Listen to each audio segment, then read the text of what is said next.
Harley, how much Baldur's Gate have you played? Don't It's lie. a crazy amount, and it's not even like how much I've played; it's how I've played.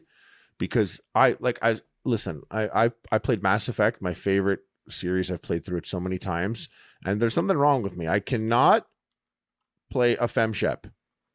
I cannot. And people say female shepherd. What does that mean? Great, the female shepherd, same game.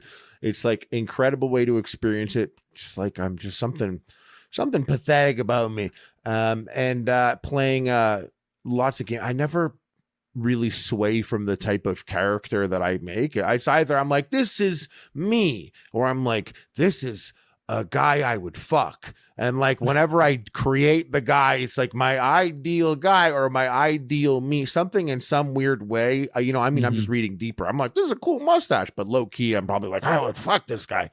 But so I make, and then this was the first time where I was just like, let's get silly. Like lowest possible strength, lowest possible, like things that just aren't relevant. So he's a bard, only bard, no subclass, halfling, luck, persuasion. His proficiencies are acrobatics and performance.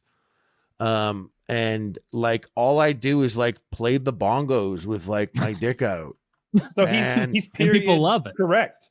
That's what a halfling would be doing in those days. Since you're a halfling, I go up to orcs. Donkey Konga bongos, like the little Donkey Konga ones, and you just slap them with your dick. Bonk, bonk, bonk, bonk, bonk. I bet there's a mod for that. Yeah, and I persuade others. I'm like, come, slap your dick on my bongos, everybody, and they listen. Is your character doing well with that approach, or are you hitting? Yeah, I walked like there was like 3 orcs, like gigantic ogres, like eating, and they came by and they were like, tasty little meal. And I just like basically in 4 sentences, they left and they gave me a horn to blow whenever I want, to kill whoever I want. And they were like, you got to pay us though. And I was like, no, I don't. And then I started playing the bongos naked, and they're like, I like this guy. Hit us up whenever, dude. Whenever you want to chill. Damn, and that's every time 500. Whenever I go to a camp, I literally split my halfling from everyone else. They hide in the bushes. And I'm like, hey, you guys are killing the vibe. And I walk up naked like, what up, what up? Who's the boss? And I talk to animals. So like the fucking things come like, and I'm like talking to them. I'm like, how you doing? And they're like, yo, you speak animal? And I'm like, bro, I speak to dead guys. I'm like, you get up. And he's like, ask me 5 questions. Like the D&D movie. Man, yeah, that's it. I have powerful. that spell in the D&D movie. You go up to dead bodies and ask them 5 questions. Yeah. It's really great. I watched the D&D movie last night for the second time, and I liked it so much more because I had played Baldur's Gate. I've actually done the exact same thing you've done. I always play like sexy elf lady, or that's it. I always play sexy elf lady. He does. She's like who's a stealth archer. Like every fucking time, that's my character. But this time I'm like a fucking, I don't know, a rock gnome or some shit. It's pretty silly. I've loved Baldur's Gate so much. Every time I play it for longer periods of time. I started out really not liking the turn-based shit, and it's grown on me so much. I really like it. And like you said earlier, they don't limit you on what you can do. Like, for example, there's this part where you've got to do a whole puzzle and a bunch of silly shit that I couldn't quite figure out to get behind some shields to flip a switch. And I've been working on it for like 5-10 minutes or something. I died a few times and I was like, wait a minute, can I just use that spell that teleports me anywhere I want to go? It's like, yeah, of course you can. In any other video game, they would disable that spell. It's like, oh yeah, the spell of fucking apparition doesn't work in the chamber of ghouls though. Oh, but in this game, it's like, yeah, skip that whole puzzle. You're a wizard. You don't do puzzles. I had a situation like that. There was a book behind bars, like a door, and there was a trap in front of the door, and I summoned the hand, because my sorcerer did. And the hand, I summoned it in that room, and the hand was able to pick up the book and aim it to shoot through the bars of the door. And it wasn't just like, this is a door block and the whole thing is like a hitbox and it's not going through. It like went through it and like landed at his feet. And also, I didn't know you could do this, but like I was in a fight at one point, and like my halfling, like my barbarian needs help. I like grabbed the potion and like threw it at him, and like it hit him, and and he got healed. But that was funny. Was like I tried that again on my halfling when I was using like my my fighter girl there, and she picked up the potion and like threw it, and I guess it always rolls in the background. It didn't break. It hit me in the face. I got 7 damage, then fell to the floor, and I got 8 health. And I was like, okay, I guess 1 HP. But it was just like the little failures, like the failures make the game. Like when I walk up, dick out, and I'm like, no, you bitches are gonna work for me because that's how it is. And then it rolls, and it's like 2, and then I'm like, fuck. And then now my guys are running out of the bushes to come fight because I didn't have, like, I just crit failed, like something that I could have You stuttered. done. Like Even on one your time, first joke. one time in a dungeon, there's like, and this is like not a thing you could do in games. Like it's crazy. There was these 3 coffins, and like the cleric character who's like religious, she was like walking up, and like she had like a perception pass, and she was like, something's not right about this and there was 3 coffins there, and like I was like, oh, so there's like, I guess undead are gonna come out, and I was like, I could light the coffins on fire, or like, and I was like, well, and I chose my barbarian girl, like the fighter girl, and I just directed her to run over, pick up the coffin, and throw it over the ledge. And like, that's sick. Like the bad guy's in it, and it's supposed to surprise you. And she went, Any and, other like, game picked it up, and it'd be a cutscene. Yeah, you could throw it anywhere. I could have thrown it into the other, and she threw it off the cliff. And the guy's just like dead. He's gone. Whatever items he had, I also lose forever. But that's gone. And then the 2 other guys like pop out. And also, like, once again, improvised melee weapons. There's things everywhere. And like with this girl, like I love doing shit like this. As someone like a skeleton's light, you can pick them up and smash the other skeleton with them. Granted that you're small enough. Like someone like my bard isn't shit. My little halfling, like I just grab someone, take them, and throw me. Like you just throw people around. Oh yeah, you weigh less, so you'd be you way less. Bigger, stronger characters can toss you. There's spells in the game where you can enlarge or shrink a thing, and you might think, but they made that so that doesn't interact with other things that enlarge or shrink things.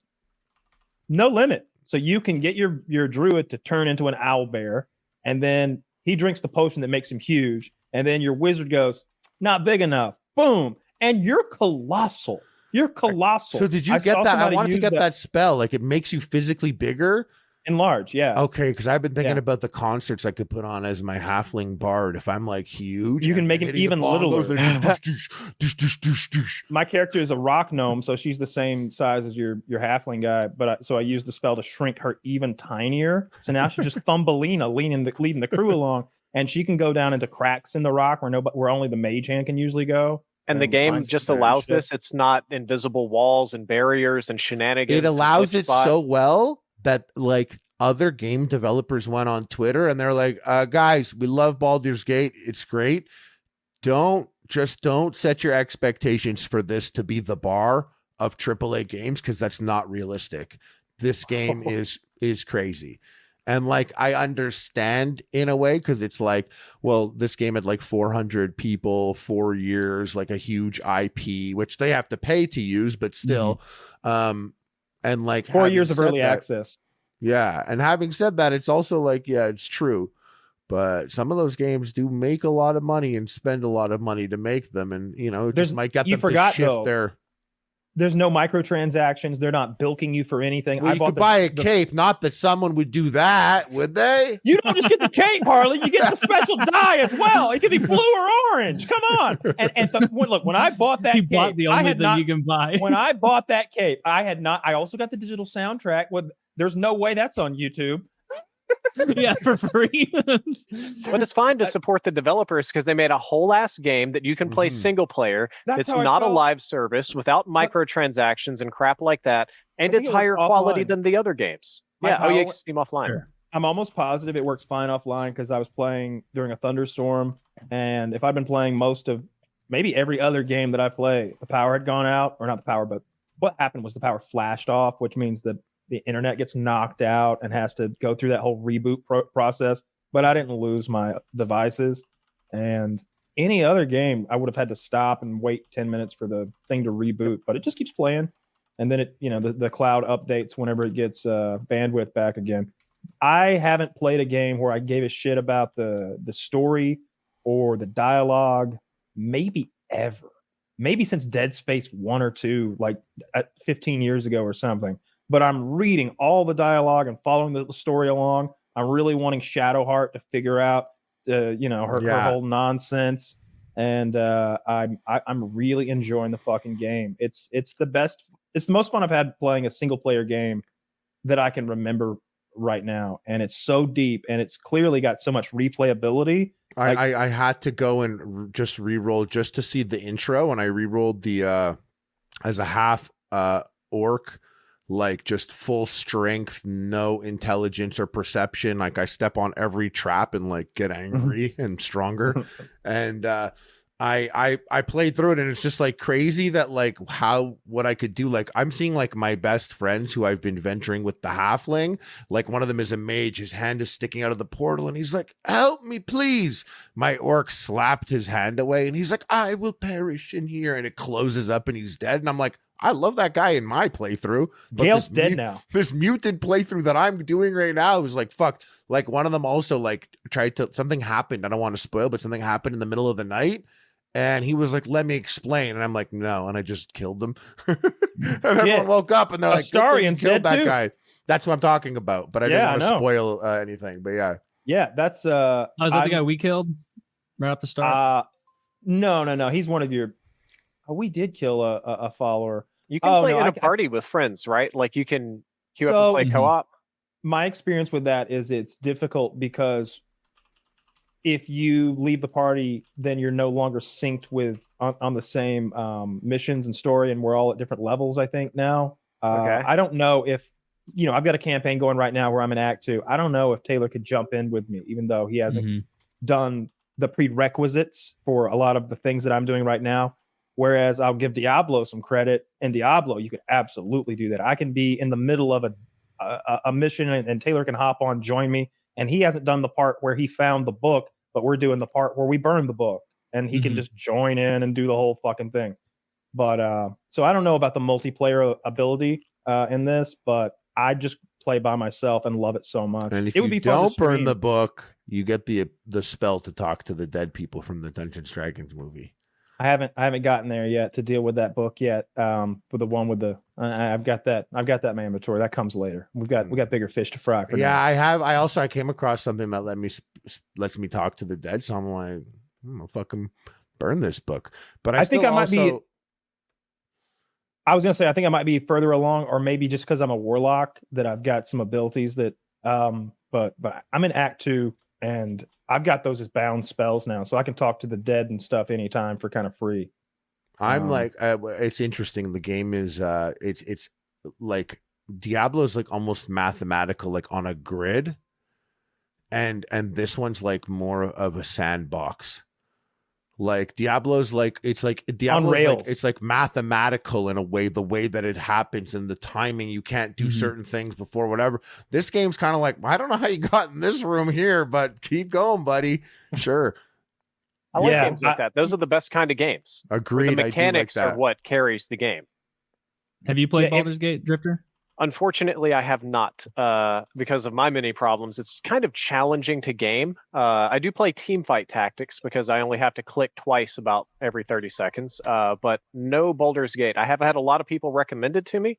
A lot of people, it looks great. On the topic of Dungeons and Dragons type things, I do watch Critical Role and Dimension 20, and I enjoy some of the Dungeons and Dragons improv content out there. I think that's fantastic. Biggest channel on Twitch, most subs, got their own Prime show and everything. Absolutely killing it. So I do watch that with my wife. It's kind of fun. It's like, I feel like it's like reinventing the old radio drama. I don't know if you guys were around for like it was like the Christian Family Radio. They'd have these like hour-long dramas, and even before that, if you had grandparents that might have played some. It's the exact same thing, except professional voice actors and improv actors, and they do D&D. So they like really get into it and really act it out. And it's something that it's long. It's like 4 hours, but you can kind of have it on in the background. And you don't have to necessarily watch. As long as you can hear it, you can keep up with the story. And I've thoroughly enjoyed it. I never thought I would. I never thought I would get into it. I had a lot of very negative stereotypes against D&D. Is the only time I had ever seen it was it's satanic or it's all the dorks are doing it, and it's something, you'd watch these old movies and the mentally unstable kid would be playing D&D and then go kill people. And I just thought, okay, this is a game for people that have serious emotional problems. And it's not.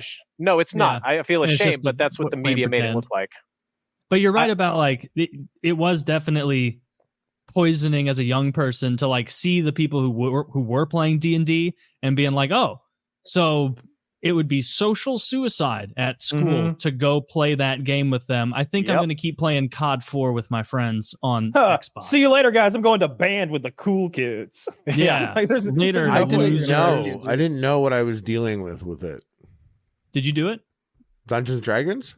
As a kid? Yeah. No, I didn't know. I played way nerdier stuff like certain board games or whatever. I just didn't know what Dungeons & Dragons was, and no one was into it that I knew. And then like when I figured it out, I was like, oh, this is so sick. And then ended up playing it a bunch of times, and it's just fun. It's just you could do whatever you want. This game makes it's D&D the game. I want to play real D&D. We need to find a dungeon master, and we can all make characters. And all right, easy to do. There's so many online programs. Like there's like 4 or 5 different big, robust programs and professional DMs. And I can dress up. Oh, absolutely, 100%. I'm basically already playing Spelljammer. They just added space clowns, super powerful murder machines, but they can't do any stealth whatsoever because their shoes always squeak. So it's a non-stealth character. That means you must be very powerful in other ways. If you get close, you have a devastating blow. Yeah, you get buffs when perceived. That would be the key word. Yeah.